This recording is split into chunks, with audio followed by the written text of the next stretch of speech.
start with Cy Hirsch and his Substack posting a couple of days ago.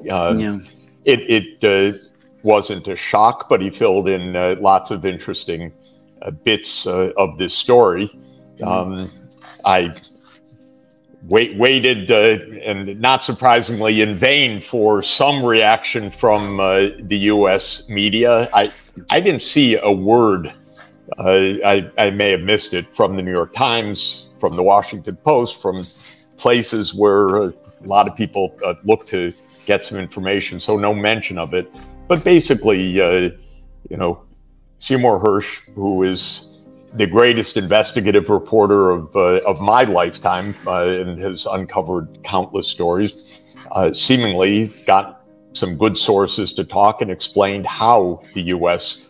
blew up Nord Stream and gave a lot of interesting information. What's notable for me, aside from the complete silence in the United States about this, is first, I haven't seen anybody other than small possible corrections here or there go after the main story. And the kind of flat denial from the White House and from the CIA is hardly convincing or informative, or the flat denial from the government of Norway doesn't mean anything. Nobody went after the substance. A lot of people went after Hersh, but that is par for the course and also meaningless. So I would say that the story is passing muster. It certainly makes sense to me. It has full credibility. It confirms more or less what I believe from the first moment, that of course the U.S. did it. Who else? And that it was a terrible thing to do. Now, what's interesting, I think, for us is to watch really what happens in Germany after this. This is the only place where I think this story is of real direct political interest enough that it can stir something. Because after all, the U.S. blew up a critical piece of infrastructure, absolutely critical for the German economy. It's a little weird that Germany's main ally directly contributed to the destruction of German economic well-being. And at least some Bundestag members on the left and the right outside of this coalition are asking, well, you got to tell us at this point. And I don't expect that to go away. So that's what I take away to be the main interesting follow-up, is what does this mean inside Germany, and will it have political legs? And my guess is that it will, that you can't just make this go away. And it's pretty clear there's no denying the U.S. culpability at this point. I agree with all of that. Briefly, if this was untrue, I would have expected personally that the director of the CIA, who is, one of the key decision makers, somebody at that level would be coming out and saying this is untrue. So we've not had that kind of denial. And about Germany, which is a country which I have some knowledge of, I think you're absolutely right. I think this is a long fuse. This is a bomb with a very long fuse, but it could play out. And for the record, reports today in the British media that the relationship between the Chancellor of Germany, Olaf Scholz, and his Foreign Minister, Annalena Baerbock, has completely broken down. Apparently, they're not even talking to each other. Scholz is furious with her. They're careful not to mention Nord Stream, and I'm not suggesting anything. I'm not suggesting Baerbock was in any way involved in that. But apparently, Scholz is very angry that Baerbock was intriguing, as he would see it, with other Western allies about getting tanks to Ukraine, something that Scholz didn't want to do. And he's discovered that Baerbock was going around urging other NATO states to do it. And I mean, there's already tensions there, and I suspect this is going to increase those tensions even more. Anyone not speaking with Baerbock is a friend of mine. That's all I can say. unbelievable, the complete and total collapse of German diplomacy, and her militarism is beyond any boundaries and any sense of Germany's real interest. So I think the sooner the better. There is a split between them.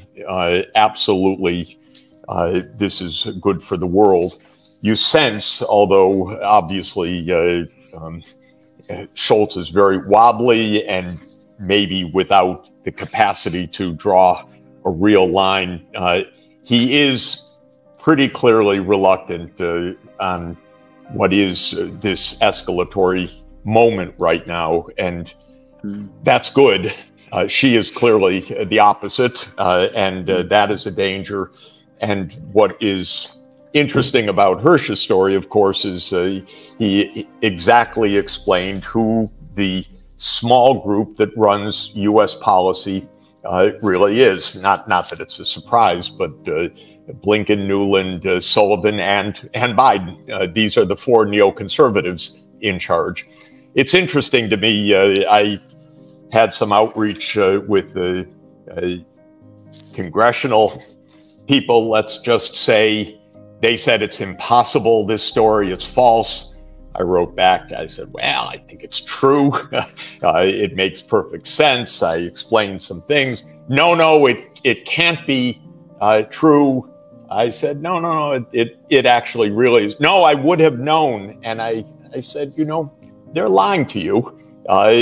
Actually, Hirsch is quite interesting in one of the details, explaining how bureaucratically it was that they decided not to tell Congress on this. But what's interesting from the U.S. point of view, we have a Republican-led lower house right now. They could take interest in this. They could ask the question, who in Congress was informed about this? My guess is, from what I can see, the answer is nobody, actually. Not only from what Hirsch says, but even from the interactions that I'm having. If that's the case, first, it wouldn't be a surprise. This is a typical CIA operation.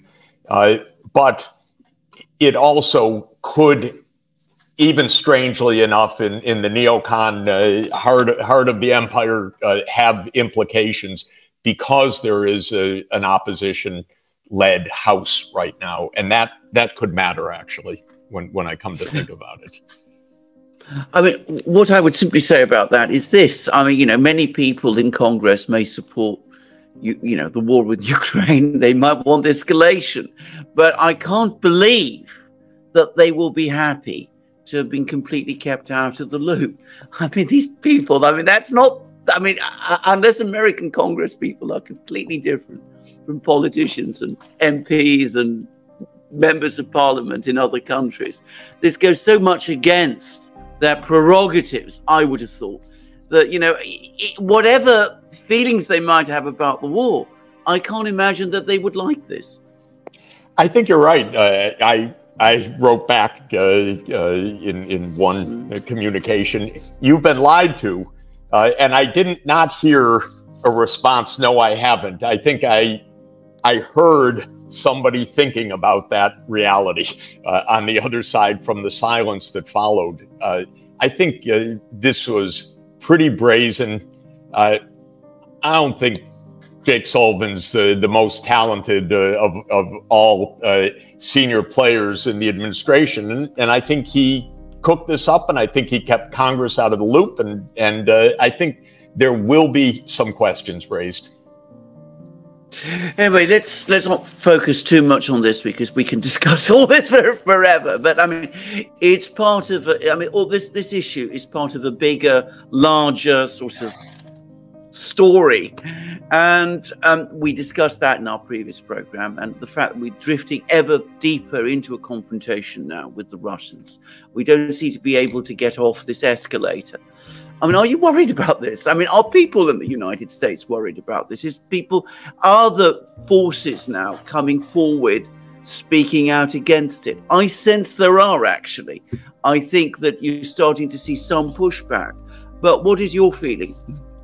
Well, look, once every couple of months, we have at least an opinion survey. It's just about the only time that there's actually some sense of where the public is on this. And the answer is that on the Republican side of the rank and file in the country, there's opposition to the war. There's a feeling that the U.S. has already done too much. There's certainly no groundswell of support for any further escalation. On the Democratic side, I think there's basically division because Democrats follow their president. The president says we should do it, but people are very uneasy about it. What is overwhelmingly the case, though, not surprisingly, is none of this depends on public opinion in its motivation. This is not coming from a groundswell of public support for Ukraine or anything like that. No one's asking the public anything about this. Of course, if the public will turns against it, that will have some effect in Congress, modest as it is. The fact that the Republican base doesn't want more, and the fact that one of the two houses in the U.S. is Republican-led is significant, actually. You can't openly call for large appropriation anymore. Biden's going to have to find other ways to stick in more money or weapon systems, things that he can do by executive order. There's no instinct to raise a public debate on this. Now, what's happening in the senior reaches of politics? Of course, we know there that there's a heated debate between sensible people, starting with the chairman of the Joint Chiefs of Staff, General Milley, who says this is the moment where we can stop what is right now on a losing path and get something, versus the hardliners who are not only ideologically dug in, but now politically in a deep hole, obviously. And that starts with the president, but especially a foreign policy team that he hired. As you've been rightly referring to, this RAND study is quite interesting. Not only is it, basically sensible, but obviously someone asked RAND to say to the political leadership, you're digging a hole that is very deep and not good for American interests. So at the elite level inside the executive branch, there's no great enthusiasm about anything that's happening, that to say the least. There is a division between the neocons and, I would say, more realist, sensible people. Congress, I think we have learned, is pretty much out of the loop on this right now. But, as I've just said, the Republicans in both chambers are not going to be enthusiastic. This is definitely a period of rapidly diminishing support and interest, and I'd give it a few more months to play out. Of course, a lot will depend on the battlefield and all of this desperate attempt by Britain or by Zelensky and others to